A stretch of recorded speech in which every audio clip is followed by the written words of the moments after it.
నీ కొడంగల్లోనే మెజార్టీ తగ్గింది కదా, నువ్వు ముఖ్యమంత్రిగా వచ్చిన మెజార్టీ ఎంపీ ఎన్నికల్లో ఎందుకు ఇవ్వలేదు? నువ్వు నీ మెజార్టీ ఎందుకు తగ్గింది? ఇవాళ మేము బీజేపీని కూడా అడగదలుచుకున్నాం. మీరేమో ప్రధానమంత్రి వచ్చి ఆర్ఆర్ ట్యాక్స్ అంటాడు, నిన్న బీజేపీ జాతీయ అధ్యక్షుడు వచ్చి ఆర్ఆర్ ట్యాక్స్ అంటాడు.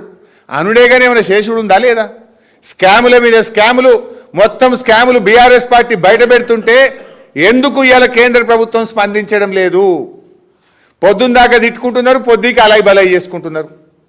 ఇవాళ రేవంత్ రెడ్డి మరియు బీజేపీ మధ్య చీకటి ఒప్పందం రాష్ట్ర ప్రజలకు అర్థం కాలేదా? పొంగులేటి శ్రీనివాసరెడ్డి ఇంటి మీద ఈడీ రైడ్ అవుతుంది, ఇవాళటి వరకు ఏడాదైనా బయటకు రాదు. ఎందుకు గాయబైపోయింది ఒకటేసారి? ఈడీ రైడ్లో ఏం దొరికినాయో ఈడీ ఇంతవరకు కేసు ఎందుకు నమోదు చేయదు? విషయాలు ఎందుకు బయట పెట్టదు? ఉప ముఖ్యమంత్రి బట్టి విక్రమార్క ఇంటి మీద ఐటీ రైడ్ అవుతుంది, ఏం విషయాలు బయటకు రావు, అంతా గప్చుప్. ఆర్ఆర్ ట్యాక్స్ సెంటర్ ఏమీ బయటకు రాదు. ఇవన్నీ కాంగ్రెస్ మరియు బీజేపీల మధ్య చీకటి ఒప్పందాలు బయట పెడతా ఉన్నారు. చాలా స్పష్టంగా ఇలా ప్రజలకు అర్థమైంది. అదానికి రెడ్ కార్పెట్ వేసింది ఎవరు? కేసీఆర్ గారున్న 9.5 ఏళ్లలో అదాని వచ్చిండు, అడుగు పెట్టిండా? అదాని ఎవరో ఈ దేశ ప్రజలకు, ఈ రాష్ట్ర ప్రజలకు తెలియదా? ఇవాళ కూడా అదాని పైప్ పంపుడ్ ఇరిగేషన్ ప్రాజెక్టులకి ప్రపోజల్స్ ఇస్తే అవి ఇరిగేషన్ మరియు విద్యుత్ శాఖలో ఇప్పుడు యాక్టివ్ కన్సిడరేషన్లో ఉన్నాయి.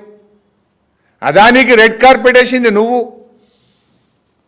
బీజేపీతో ఇలా నువ్వు కదా అంటగాగుతున్నది. నువ్వే చెప్పినావు కదా మేము కేంద్రంతో మంచుకుంటామన్నావు కదా. ఆయన ఇప్పుడు ఆయన రాహుల్ గాంధీని తిడుతుండా, బీఆర్ఎస్ని తిడుతుండా కూడా నాకు అర్థం కాదు. ఎందుకంటే 8 ఎంపీలలో ఒక్కటి రాలేదు, సన్నాసులు వీళ్ళు శాతగానులు. మరి రాహుల్ గాంధీ ఒక్క ఎమ్మెల్యే గెలవలే. మొన్న బాంబేలో జరిగిన అదేమంటాం కార్పొరేషన్ ఎన్నికల్లో ఒకటే వచ్చింది కాంగ్రెస్కు. మరి రాహుల్ గాంధీని సన్యాసి అంటున్నావా నువ్వు? ఢిల్లీలో జరిగిన ఎమ్మెల్యే ఎన్నికల్లో కాంగ్రెస్ నామరూపాలు లేకుండా పోయింది, గుజరాత్లో కాంగ్రెస్ నామరూపాలు లేకుండా పోయింది, హర్యానాలో పొట్టు అయిపోయింది, మహారాష్ట్రలో పొట్టు అయిపోయినరు. మరి రాహుల్ గాంధీని సన్నాసి అంటున్నావు ఏంది? 5-6 రాష్ట్రాల్లో కాంగ్రెస్ పార్టీ ఖాతా తెరవలే. మరి ఇప్పుడు రాహుల్ గాంధీ సన్యాస? నువ్వు ఎవరిని తిడుతున్నావు? నీ కోపం ఎవరి మీద నాకైతే అర్థమవుతలేదు. బీఆర్ఎస్ని తిడుతున్నావా, రాహుల్ గాంధీని తిడుతున్నావా?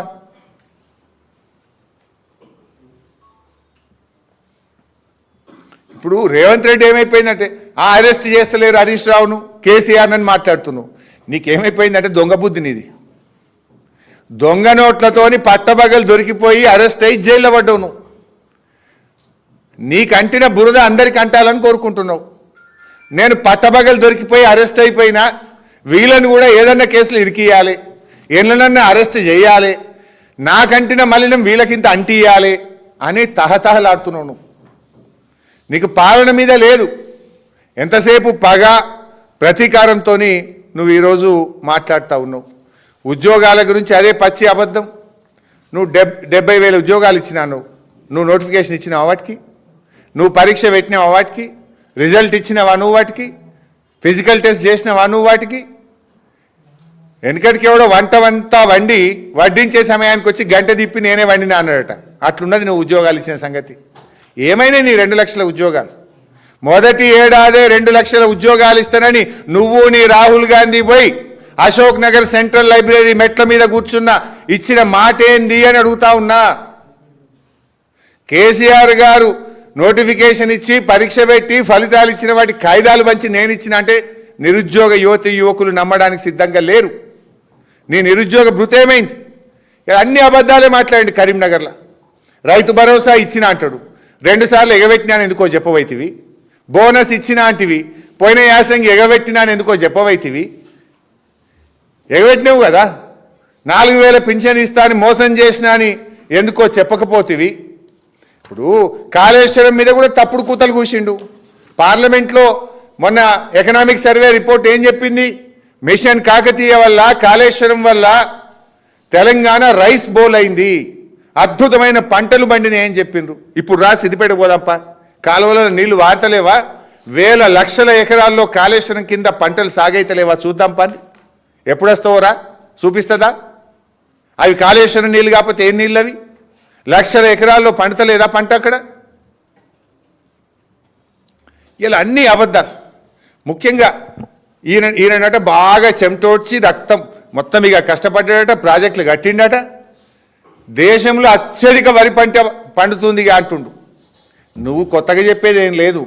2021-22 సంవత్సరంలోనే భారతదేశంలో అత్యధిక వరి పంట పండిస్తున్న రాష్ట్రంగా కేసీఆర్ తెలంగాణను తీర్చిదిద్దిండు 2021-22లో. తన 5-6 ఏళ్ల కృషి, మిషన్ కాకతీయ కానీ, పెండింగ్ ప్రాజెక్టులు పూర్తి చేయడం కానీ, కొత్త ప్రాజెక్టుల నిర్మాణంతో రైస్ బౌల్ ఆఫ్ ఇండియాగా తెలంగాణను మార్చింది కేసీఆర్. 2021-22లోనే రికార్డ్ చేసినాం. ఇవాళ నువ్వు చెప్పుకుంటున్నావు, కేసీఆర్ చేసిన ఘనతను నువ్వు చెప్పుకుంటున్నావు. అసలు నువ్వు చేసిన రైతు బంధు కేసీఆర్ పథకమే, దాన్ని నువ్వు 2 సార్లు ఎగ్గొట్టినావు. రైతు బీమా కేసీఆర్ పథకమే, దాన్ని ఇలా నువ్వు చొప్పదండి మీటింగ్లో చెప్పుకున్నావు. 70,000 ఉద్యోగాలు కేసీఆర్ నోటిఫికేషన్ ఇచ్చినాయి, దాన్ని నీ ఘనతగా ఇవాళ చొప్పదండి మీటింగ్లో చెప్పుకున్నావు. రైస్ బౌల్ ఆఫ్ ఇండియాగా చేసింది కేసీఆర్ గారే, అది నీ ఘనతగా ఇవాళ చొప్పదండి మీటింగ్లో చెప్పుకున్నావు. ఇంకో పచ్చి అబద్ధం మాట్లాడి ఇవాళ 25,000 కోట్ల వడ్డీ లేని రుణం ఇచ్చినా అన్నావు. నేను ఛాలెంజ్ చేస్తున్నా, ఇచ్చినావా 25,000 కోట్ల వడ్డీ లేని రుణం? మాట్లాడదామా? అసెంబ్లీలో మాట్లాడదామా? మీడియా ప్రెస్ క్లబ్ సోమాజిగూడలో మాట్లాడదామా? ఎక్కడ మాట్లాడదామో చెప్పు. గదే కేసీఆర్ గారు ఇచ్చిన, మా ప్రభుత్వం ప్రవేశపెట్టిన 5 లక్షల రూపాయలకే వడ్డీ లేని రుణం వస్తున్నది. కానీ చెప్పుడేం చెప్పిండు చెప్పదండిలా, 25,000 కోట్లకు వడ్డీ లేని రుణం ఇచ్చిన. పచ్చి అబద్ధం, ఇట్స్ ఎ జోక్. అన్ని అబద్ధాలు. రైతులు, విద్యార్థులు, నిరుద్యోగులు, మహిళలకంతా మేలు చేసిన అంటాడు.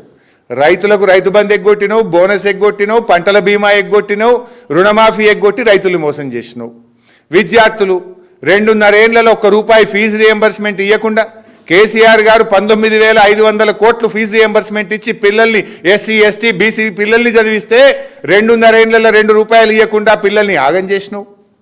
నిరుద్యోగులు మొదటి ఏడాదిలో 2 లక్షల ఉద్యోగాలని మోసం, 4,000 నిరుద్యోగ భృతి అని మోసం, ఎగ్జామ్లకు ఫీజు లేదని చెప్పి మోసం చేసినావు. ఇక మహిళ